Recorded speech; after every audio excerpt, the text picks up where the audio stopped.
जय जगन्नाथ राधे राधे।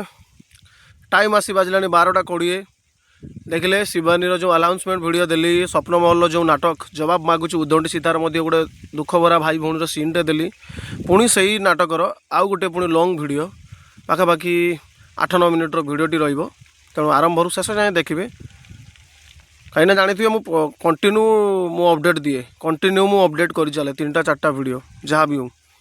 आज जो नाटक से सेम नाटक जवाब मागुच उदंडी सीता जो नाटकर गोटे ये गोटे भिलियान एवं जो हिरोइन करुँच नमिता तांको भाई संजय बराड़ एवं सपनी भाई भिलियान जो मंत्री कैरेक्टर कर मिलन भाई एवं नमिता मैडम को जो हजबैंड मुन्ना भाई सब अच्छा बहुत सुंदर गोटे सीनटे रोचे सीनटी रोचे जो नमिता आपांकर भौणी को नहीं गोटे सीनटे रोचे तो तार माने मेंटालिटी जो माने तांको रेप कला परे तांको नहीं मेडिकल एडमिट करा होची तो तांकर जो सेंस को नहीं की तांकर जो सेंस को नहीं गोटे वीडियोटे रोचे सेठी पचारुचंदी समस्ते डॉक्टर को रिपोर्ट अनुसार तो भिलियन सीन भी मध्य किछिटा झलक रोचे एथिरे भिलियन माने जो केस नहीं की रोचे न्याय जो माने माने पीड़िता को न्याय नहीं जो कहानीटे रोचे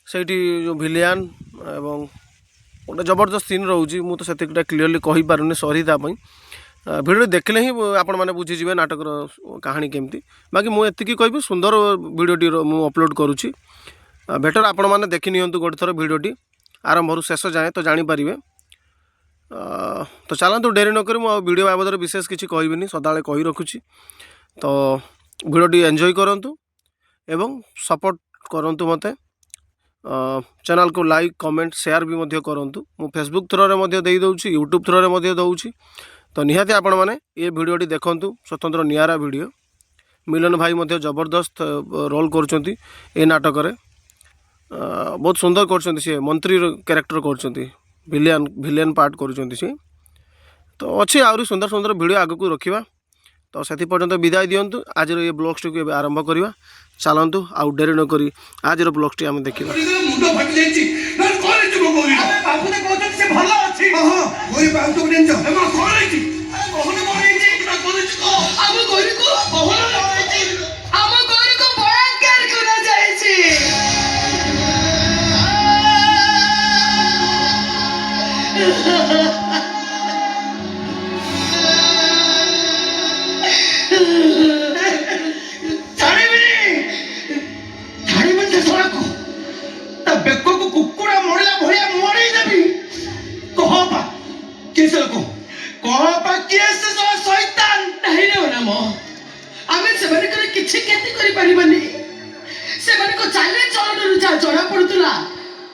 बहुत पैसा वाला आम से पाख भी मारी पारे से आईन दंड दब से जो कुकर्म कर कानून शास्ति दब हाथ देते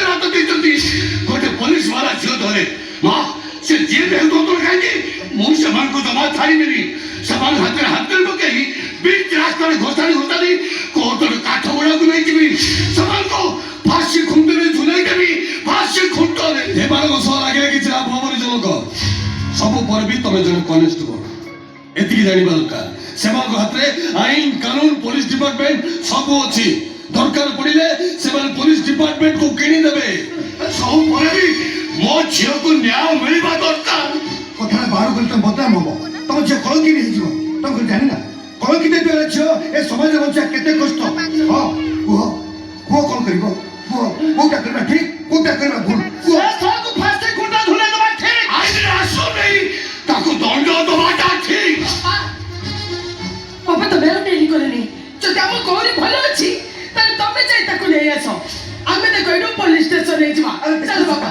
अब जाको तो भलो पाई कुछु तो मंगल पाई कुछु मो कथा टिके बुझो तमे बुझी परिबने आकाश कोरी रो केबी अवस्था तिमसे कथा तमे बुझी परिबने कोरी रो मानसिक अवस्था चाहा से कथा केवल जड़े नारी गुडा अविवाहित झियो ही बुझी परिबो एक्सक्यूज मी आपण मन दुतिरो गौदे सो परिबे लोक मन के मोदी ता बापा ଆଜ୍ଞା ମୁଁ ତା ଭଉଣୀ। ମୁଁ ତା ଭାଇ ଆଜ୍ଞା। ଡକ୍ଟର କୋର ସେନ୍ସ ଫେରିଲା ନା? କୋରି କଥାବାର୍ତ୍ତା କରୁଛି ନା? ଯଦି ସେ ସୁସ୍ଥ ତାହେଲେ ଆପଣ ତାକୁ ଡିସଚାର୍ଜ କରିଦିଅନ୍ତୁ, ଆମେ ତାକୁ ଘରକୁ ନେଇଯିବୁ। ନାଇଁ ନାଇଁ ଘରକୁ ନୁହେଁ, ଥାନାକୁ ନବା, ଥାନାକୁ। ଆମେ ଘରକୁ ନେଇଯାଇ ପାରିବୁ ତ? କଣ କହିଲେ? ଗୌରୀକୁ ଘରକୁ ନେଇଯିବେ? ମାରିଦେବା ପାଇଁ ପ୍ଲାନ୍ କରୁଛନ୍ତି ନା କଣ?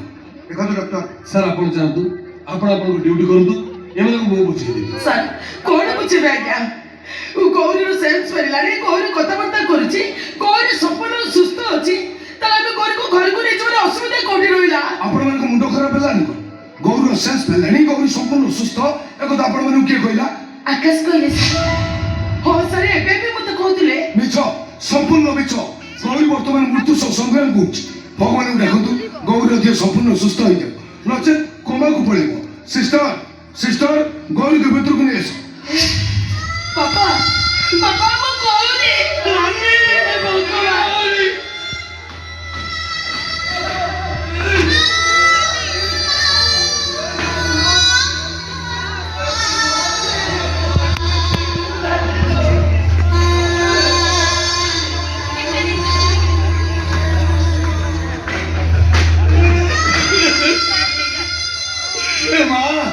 ମା ଗୌରୀ, ଆରେ ବୋଉ ଡାକୁଛି, ତୋ ବାପା ଡାକୁଛି ଲୋ ମା। ମତେ ଟିକେ ଦେଖ ମା, ମତେ କଥା ମତେ ତୁ କହ।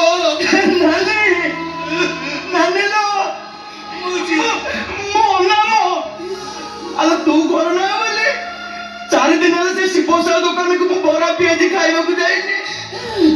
ଉଠ ନାନୀ ଉଠ, ତୋର ମୋର ସାଙ୍ଗ ହେଇକି ଯିବା ସେ ଶିବସାର ଦୋକାନରେ ବରା ପିଆଜି ଖାଇବା। ଆଲୋ ଉଠୁନୁ। ମା ତୁ ଏମିତି ନୀରବ ରହିଗଲେ, ମୁଁ ସକାଳୁ ସକାଳୁ ଡ୍ୟୁଟି ଗଲାବେଳେ କିଏ ମୋ ହାତରେ ପାଣି ବୋତଲ ଧରେଇ ଦେବ, ଆଉ କିଏ ସେ ମୋ ଚୋଟା ସଫା କରିଦେବ, ଆଉ ମୁଁ ଡ୍ୟୁଟିରେ ଥିଲାବେଳେ କିଏ ସେ ବାରମ୍ବାର ଫୋନ କରିବ, ବାପା ଖାଇଲଣି ନା ନାହିଁ। ଆଉ ମୁଁ ଯଦି ମିଛରେ ହଁ ବୋଲି କହେ, କିଏ ସେ କହିବ ଆଚ୍ଛା କହିଲୁ ଦେଖି ବାପା ମୁଁ ଆଜି ଖାଇବାରେ କଣ ଦେଇଛି। ମା ଉଠିଲେ ମା, ମତେ କଥା ମତେ ତୁ କହ। ଭଲ ହେଇଛି ସେ କିଛି ନ କହୁଛି, ଭଲ ହେଇଛି ସେ କିଛି ନ ଶୁଣୁଛି। ସେ ଏମିତି ମଲା ଭଳିଆ ସେ ହୁଇଲ ଚେୟାରରେ ବସି ରହିଥାଉ, ତାର ମଲା ଦେହଟାକୁ ନେଇ ମୁଁ ବିଚ୍ ରାସ୍ତା ଉପରକୁ ଯିବି, ପୋଲିସ ଷ୍ଟେସନରେ ଏଫଆଇଆର ଦେବି। ଚାଲ ବାପା ଆମେ ଗୌରୀକୁ ନେଇ ଥାନାକୁ ଯିବା, ଚାଲ। ତମେ କଣ ପାଗଳ ହେଇଗଲଣି? ତମେ କଣ ଚାହୁଁଛ ତାକୁ ମାରିଦେବା ପାଇଁ?